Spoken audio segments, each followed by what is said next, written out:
हाय, क्या एजिंग के साथ फीमेल में जो है एबनॉर्मल बेबी पैदा करने के चांसेस बढ़ जाते हैं?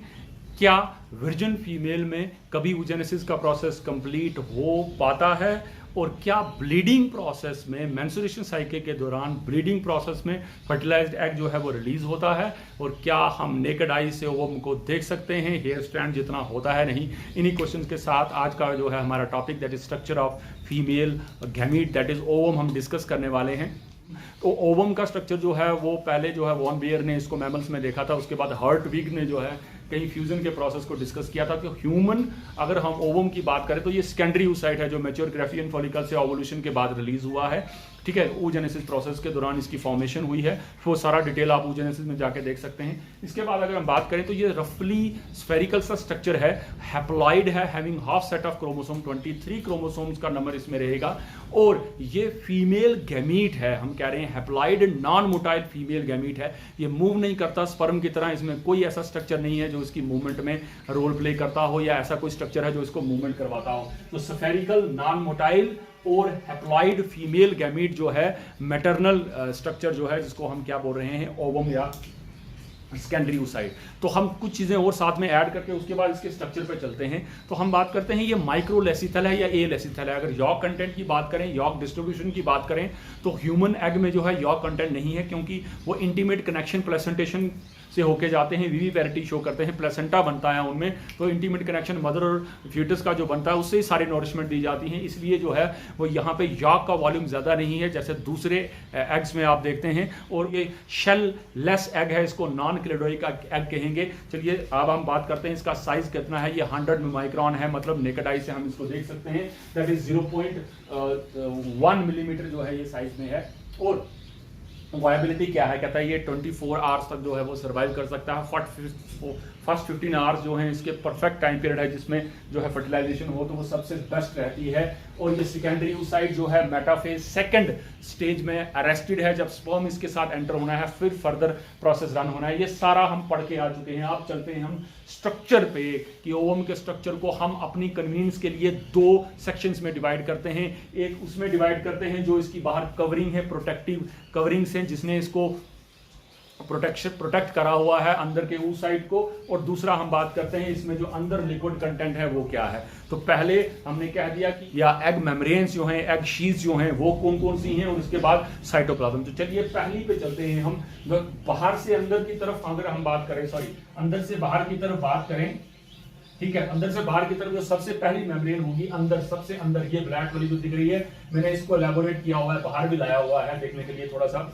तो इस मेम्ब्रेन को सबसे अंदर जो इसकी अपनी मेम्ब्रेन है जिसको हम कहेंगे ऊलीमा कहेंगे या विटेलाइन मेम्ब्रेन कहेंगे, ये मेम्ब्रेन को खुद oocyte सेक्रीट करता है, इसलिए इसको हम प्राइमरी मेम्ब्रेन कहते हैं। 3 तरह की मेम्ब्रेन है, प्राइमरी, सेकेंडरी, टर्शरी।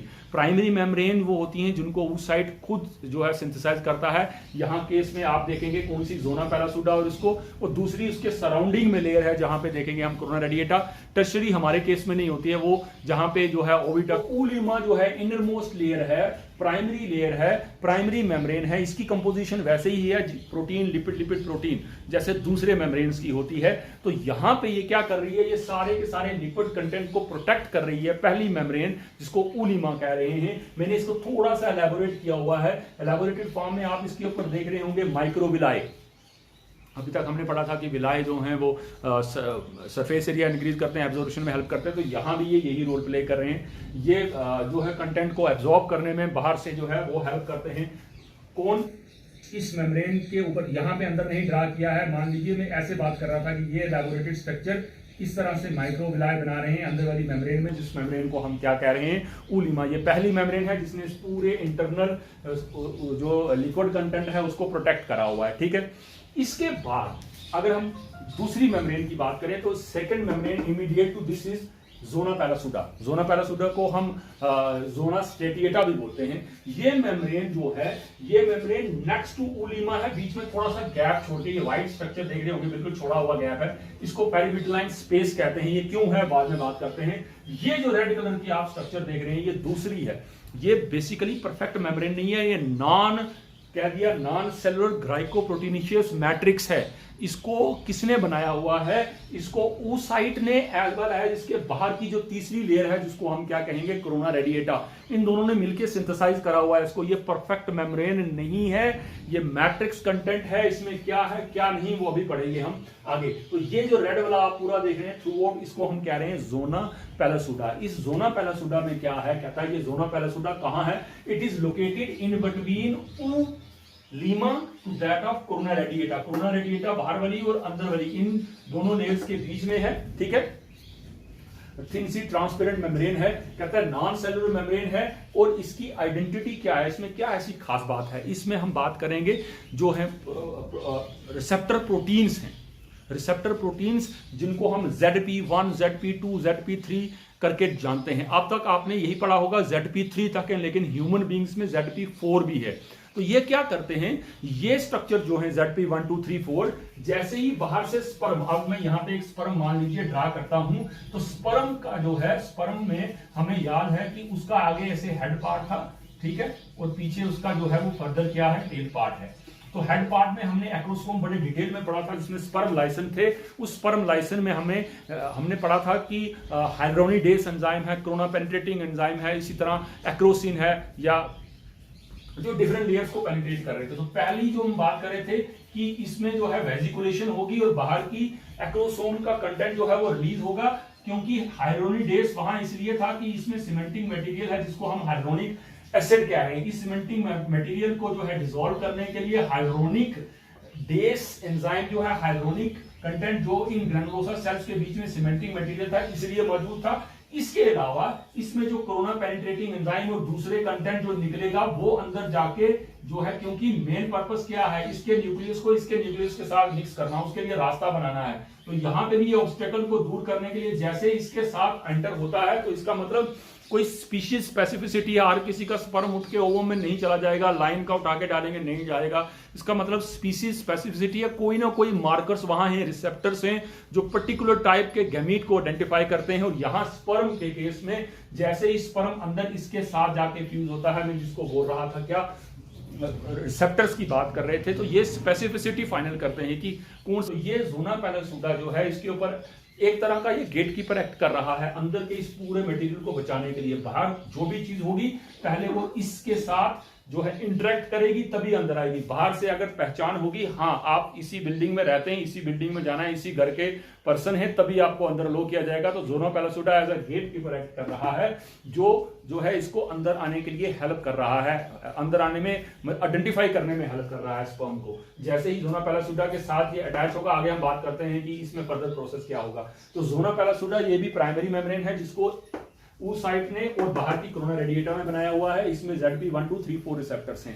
तो कहता है कि ये क्या है, ये इम्यूनो कॉन्ट्रासेप्शन भी काम करते हैं। कई केस में देखा गया है कुछ एनिमल्स में कि अगर ZP1, 2, 3 को किसी के ब्लड के अंदर एंटर किया जाए, कुछ एनिमल्स में ये स्टेरिलिटी कॉज कर देता है, ठीक है। तो ये अपना यहाँ पे रिकॉग्नाइज्ड जो है वो कंटेंट है जो हर एक सेल में अपनी पर्टिकुलर आइडेंटिटी को मेंटेन रखते हैं। इसमें फर्दर हम आगे देखेंगे फर्टिलाइजिंग एंटी फर्टिलाइजिंग रिएक्शन, वो हम फर्टिलाइजेशन के प्रोसेस में देखेंगे। तो यहां तक याद रखिए जोना पैलेसुडा जो है वो दूसरी मेम्ब्रेन है जो प्राइमरी मेम्ब्रेन में ही काउंट होती है। इसने और इसने मिलकर इसको बनाया हुआ है और ये क्या करती है, आइडेंटिटी मार्कर्स रखती है, वहां पे रिसेप्टर प्रोटीन्स रखती है जो क्या करती हैं, ये ग्लाइकोप्रोटीनेशियस लेयर है भाई याद रखिएगा। और ये जो है ये आइडेंटिटी के लिए वहां पे डिजाइन हुई है, ठीक है। इसके बाद तीसरी आ जाती है कोरोना रेडिएटा, ये बाहर की लेयर। अगर आपको याद हो मैच्योर ग्राफिन फॉलिकल तो क्यूमुलस ओफोरस याद होगा, तो यही वही फॉलिकल ग्रैनुलोसर सेल जो है वो अरेंज है यहाँ पे। ये देखिएगा, इसको कोरोना रेडिएटा क्यों कह रहे हैं, ये क्राउन की तरह है, किंग या क्वीन के क्राउन की तरह रेडिएट हुई है हर तरफ, इसलिए इसको कोरोना रेडिएटा बोल रहे हैं।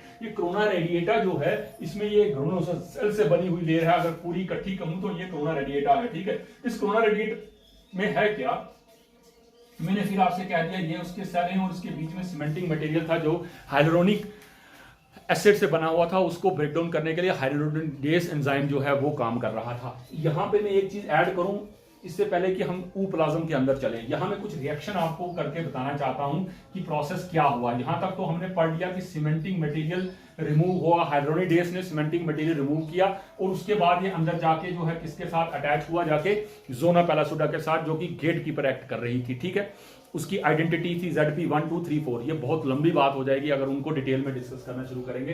तो यहां पे जब ये ऐड हो गई तो अब इसके बाद फर्दर प्रोसेस क्या होना है, इसकी जो प्लाज्मा मेम्ब्रेन है उसने स्पर्म की, उसने इसकी मेम्ब्रेन के साथ जाके फ्यूज होना है।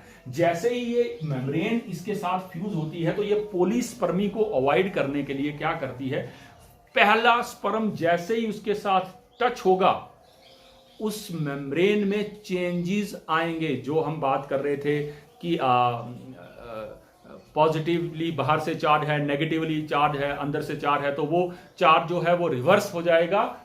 कंडक्शन जैसे हमने नर्व इंपल्स की पढ़ी थी या मेम्ब्रेन के केस में, मसल कंट्रैक्शन के केस में बात की थी, जैसे ही ये इसके साथ टच होगा बाहर से कैल्शियम अंदर की तरफ जाता है। यहां एक और रिएक्शन बताने वाला हूं। स्पर्म ने पहले अपने आप को फिट किया, क्या किया, एक्रोसोमल रिएक्शन की, एक्रोसोम में से कंटेंट निकाला और अंदर की तरफ जो है डिफरेंट लेयर को डिसॉल्व करने के लिए चल पड़ा है। और उसके बाद जैसे ही ये अंदर पेनिट्रेट करेगा, यहां से कैल्शियम अंदर जाएगा। कैल्शियम अंदर जाने की वजह से ये जो राउंडेड स्ट्रक्चर आप देख रहे हैं, जिनको हम क्या कह रहे हैं, कॉर्टिकल ग्रेन्यूल्स। ये कॉर्टिकल ग्रेन्यूल्स क्या करेंगे, ये बाहर की तरफ मूव करेंगे, यहां मेम्ब्रेन के पास यहां, और एक्सोसाइटोसिस करेंगे। इनका लिक्विड कंटेंट जो है ये यहां रिलीज हो जाएगा। ओवोस्टैटिन वगैरह हैं, कुछ एंजाइम्स हैं। तो ये फर्दर क्या करता है, ZP2 को क्लीव कर देता है। बहुत अगर मॉलिक्यूलर लेवल पे बात करूं, उसको क्लीव कर देता है, जिसकी वजह से फर्दर क्या होता है, जितना कंटेंट यहां लिक्विड रिलीज हुआ है, ZP ऊपर जब स्पर्म आके उसके ऊपर फ्यूज हो गया है फर्स्ट, बस उसके बाद सेकंड नहीं, जैसे उसके साथ आके फ्यूज हो गया है तो वो पॉलीस्पर्मी को रोक रहा है। उसके बाद चाहे 1000 स्पर्म ऐड हो जाएं, वो उनको अंदर पेनिट्रेट नहीं करने देगा, वो क्लीव कर देगा। और जो लिक्विड कंटेंट निकल के यहां इस पेरीविटलाइन स्पेस जो मैं कह रहा था, ये व्हाइट वाली सारी इस पेरीविटलाइन स्पेस में आके ऐड होगा। अब मेम्ब्रेन को क्या कर देगा, थिक कर देगा, मतलब उसके रिसेप्टर्स को क्लोज कर देगा, जिसकी वजह से ये मेम्ब्रेन क्या हो जाएगी, फर्टिलाइजेशन मेम्ब्रेन बन जाएगी। इसमें और फर्दर स्पर्म साथ में जुड़ते बेशक जाएंगे लेकिन वो अंदर पेनिट्रेट नहीं कर पाएंगे। तो पॉलीस्पर्मी, मल्टीपल स्पर्म्स को अंदर जाने से रोकने के लिए ये जो है प्रोसेस है। मेल के यहाँ स्पर्म में पहले एक्रोसोमल रिएक्शन हो रहा है, फीमेल में इसको अवॉइड करने के लिए जो है मल्टीपल स्पर्म्स को अवॉइड करने के लिए हमने कहा क्या प्रोसेस हो रहा है, कॉर्टिकल रिएक्शन हो रही है। ये कॉर्टिकल रिएक्शन से ये स्ट्रक्चर पेरीविटलाइन स्पेस में पूरा ऐड हो जाएगा, ये थिक हो जाएगी मेम्ब्रेन, इसको हम क्या कहेंगे, फर्टिलाइजेशन मेम्ब्रेन। जो मैं चाह रहा था कि ये स्ट्रक्चर आपको यहां बताता चलूं। तो कोरोना रेडिएटा हमने कह दी बाहर की लेयर है, और ये लेयर जो है ये ग्रैनुलोसाइट सेल की एडिड लेयर है, ये सेकेंडरी मेम्ब्रेन्स में काउंट होती है। और उसके अंदर हमने क्या दिया, जोना पैलासोडा, जिसको ये और ये दोनों मेम्ब्रेन जो है बना रही हैं, और उससे अंदर उलीमा जिसकी अपनी मेम्ब्रेन है, प्राइमरी मेम्ब्रेन है। ठीक है, ये थी बात कि हम बात कर रहे थे कि कोटिंग्स की बात की, लेयर्स की बात की। अब और क्या चीज है इसमें, दूसरा पार्ट जो हम कह रहे थे, cytoplasm of the egg. Cytoplasm को हम जनरल अगर हम बात करते हैं, साइटोप्लाज्म को जो है हेलोप्लाज्म या डिट्यूरोप्लाज्म में हम डिफरेंशिएट करते हैं, जिसमें हम कह रहे हैं फॉर्मेटिव याक जो है न्यूट्रेटिव याक। हमारे केस में क्योंकि कहा एलेसिथल एग है तो यहाँ यॉक मॉडरेट अमाउंट में है। ठीक है, वहां इतनी बड़ी उलझन में जाए, सिंपल सी बात करें, जो लिक्विड कंटेंट इसमें हम कह रहे हैं साइटोप्लाज्म, उसको हम डिफरेंशिएट कर रहे हैं। बाहर का जो पेरिफेरल साइटोप्लाज्म है वो थिक है, ठीक है, और वो पेरिफेरल जो पेरिप्लाज्म बाहर का है उसको एक्सोप्लाज्म या एग कॉर्टेक्स कह रहे हैं हम। ठीक है, इस एग कॉर्टेक्स में किसी तरह की कोई ऑर्गेनेली नहीं है, याद रखना। इसमें माइक्रोट्यूब्यूल्स, माइक्रोफिलामेंट्स वगैरह हैं बाहर की तरफ, और इसके साथ इसमें कॉर्टिकल ग्रेन्यूल्स थे जिनका प्रोसेस हमने अभी पढ़ा है वो क्या काम करते हैं। इनको फर्टिलाइजेशन में हमने डिटेल में डिस्कस करना है, इसलिए मैं यहाँ पे वीडियो लंबा हो जाएगा, इसलिए मैं यहाँ नहीं जाना चाहता। उसके बाद अंदर का जो है वो थिनर कंटेंट है, जिसको हम क्या कह रहे हैं, ऊप्लाज्म कह रहे हैं। ठीक है, इस ऊप्लाज्म में आप देख रहे होंगे यहाँ पे डिफरेंट ऑर्गेनेलीज यहीं पे लोकेट करती हैं। जैसे माइटोकॉन्ड्रिया की बात करें तो 15 से 25 तक माइटोकॉन्ड्रिया स्पर्म के केस में थे, ठीक है, जिन्होंने जो है निबंधन बनाया था। यहाँ जो बात हुआ है वो यहाँ क्या है, यहाँ मिलियन के हिसाब से, क्योंकि क्लीवेज के प्रोसेस में जो है एनर्जी कंटेंट चाहिए, और उसके लिए माइटोकॉन्ड्रिया जो है जब तक नहीं होंगे पावर ऑफ द सेल, तो प्रोसेस कैसे रन होगा। इसके अलावा इसमें एंडोप्लाज्मिक रेटिकुलम, गोल्जी बॉडीज, हाँ याद रखिएगा ये जो मैं बात कर रहा था कॉर्टिकल ग्रेन्यूल्स, इनको गोल्जी बॉडीज ने बनाया, और कुछ एनिमल्स के केस में Golgi bodies plus endoplasmic reticulum दोनों बनाते हैं इसको। ठीक है, इसके अलावा डिफरेंट ऑर्गेनेलीज में हम बात कर रहे थे एंडोप्लाज्मिक, गोल्जी बॉडीज, माइटोकॉन्ड्रिया वगैरह। इसके अलावा जो है टीआरएनए जो है वो भी यहाँ पे मौजूद है, क्योंकि बहुत बड़ा रोल प्ले करने वाले हैं ये कंटेंट जो है अंदर।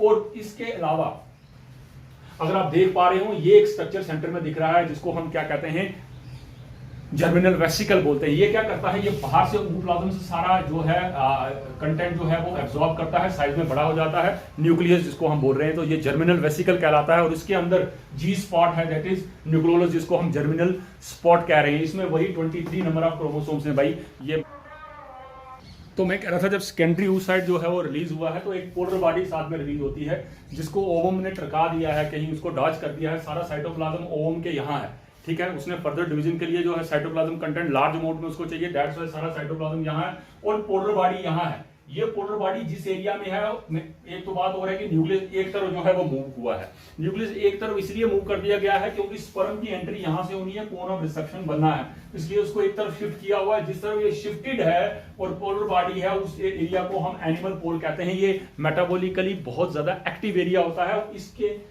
एनिमल पोल के अपोजिट पोल को हम वेजिटल पोल कहते हैं। वेजिटल पोल जो है less active, metabolically active part होता है और ये हाईली मेटाबॉलिकली एक्टिव पार्ट होता है। यहीं से कोन ऑफ रिसेप्शन बनता है जहां से स्पर्म जो है वो अंदर एंटर करता है। तो हम बात कर रहे थे कि इनर कंटेंट जो है इसका एक्सोप्लाज्म, एग कॉर्टेक्स और ooप्लाज्म में डिवाइड है, जिसमें फर्दर ऑर्गेनेल्स हैं और ये स्ट्रक्चर्स हैं। एक चीज याद रखने वाली है जो बहुत इंपॉर्टेंट है कि ओवम में सेंट्रियोल नहीं होता है, अपना सेंट्रियोल नहीं होता। आपको अगर स्पर्म का स्ट्रक्चर मैंने पढ़ाया था याद हो, प्रॉक्सिमल सेंट्रियोल वहां पे फ्री है, जिसमें फर्दर जो है आगे डिवीजन के लिए जो है अपना जो है वो सेंट्रियोल, प्रॉक्सिमल सेंट्रियोल को यूज करके जो है वो डिवाइड करने का प्रोसेस जो है वो यहाँ पे करना है। तो अब मैं जो क्वेश्चंस का आंसर जो है वो बात कर देता हूँ।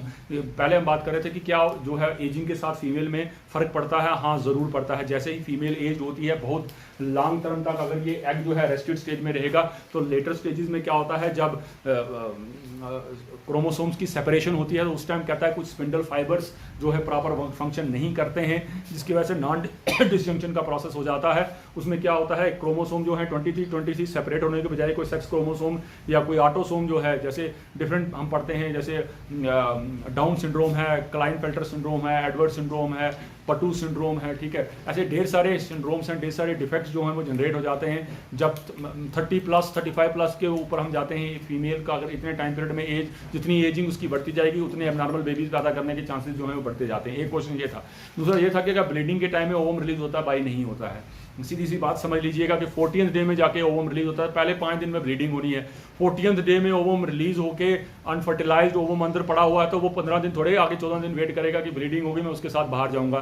तो ये भी याद रखिएगा कि वहाँ पे भी ऐसा नहीं होता है और अनफर्टिलाइज्ड ओवम ब्लीडिंग में जो है वो बाहर नहीं आता है। तीसरा क्वेश्चन मैंने आपसे पूछा था कि क्या वर्जिन फीमेल में कभी ओवोजेनेसिस का प्रोसेस कंप्लीट होता है? नहीं होता है, क्योंकि जब तक ये सेकेंडरी oocyte रिलीज हुआ है, इसमें स्पर्म ऐड नहीं होगा तो ये प्रोसेस आगे रन ही नहीं होगा, ठीक है। तो ये प्रोसेस ओवोजेनेसिस का उस सेंस में कहें कंप्लीट नहीं होता है। oocyte की फॉर्मेशन जो है वो नहीं होती है। क्या उसका साइज जो है वो हेयर या नेकेड आई से हम देख सकते हैं, तो वो हम देख सकते हैं। So this was all about the structure of ovum. I hope कि आप लोगों को जो है वो वीडियो पसंद आया होगा और इससे रिलेटेड आपका कोई भी क्वेश्चन है, मैंने आपसे पहले भी कहा था, ये मेरा कॉन्टैक्ट है 9797625179। इस पे मेरा डॉग सेशन होता है हर अल्टरनेट डेज में। 4 बजे से 5 बजे 12th का होता है, 5 से 6 जो है 11th का होता है। इसमें आके आप अपने क्वेश्चन पुट कर सकते हैं और ढेर सारे बच्चे जो हैं क्वेश्चन करते भी हैं और उनके आंसर लेते भी हैं। अगर यहाँ पे आपको कुछ क्लियर नहीं हुआ है तो वहाँ पे आके आप पूछ सकते हैं। सो आई होप कि आपको ये वीडियो पसंद